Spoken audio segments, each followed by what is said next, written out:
ஒரு கிளி ஒரு மகிழ்ச்சியாக மாறிய ஒரு அதிசய பிறப்பின் கதை உங்களுக்கு தெரியுமா?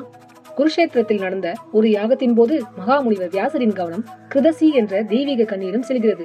அவரிடமிருந்து தப்பிக்க அவள் ஒரு பச்சை கிளியாக மாறி பறக்கிறாள். ஆனால் விதி வேற மாதிரி எழுதப்பட்டிருந்தது. வியாசரின் பார்வை அவள் மீது பட்டதினால் சில நாட்களில் அவள் ஒரு அதிசய குழந்தையை பெறுகிறாள். கிளியின் முகம், மனித உடல். அந்த குழந்தைதான் சுகபிரம்ம ரிஷி. குழந்தையை விண்ணுலகிற்கு எடுத்துச் செல்ல முடியாததால் கிருதசி அவரை வியாசரிடம் ஒப்படைத்தாள். வியாசரின் பராமரிப்பில் வளர்ந்த சுகர் விரைவில் தன் தந்தையின் ஞானத்தையும் அறிவையும் பெற்றார். சுகா, நான் உனக்கு அறிவை கற்றுக் கொடுக்கவில்லை, உனக்குள் இருக்கும் ஞானத்தை எழுப்புகிறேன். 7 நாட்களில் இறக்கும்படி சபிக்கப்பட்ட மன்னன் பரீட்சித்திற்கு பகவான் கிருஷ்ணரின் தெய்வீக கதைகளை விவரிக்கிறார். சுகரின் போதனைகள் மூலம் மன்னன் பரீட்சித் மோட்சத்தை அடைந்தார்.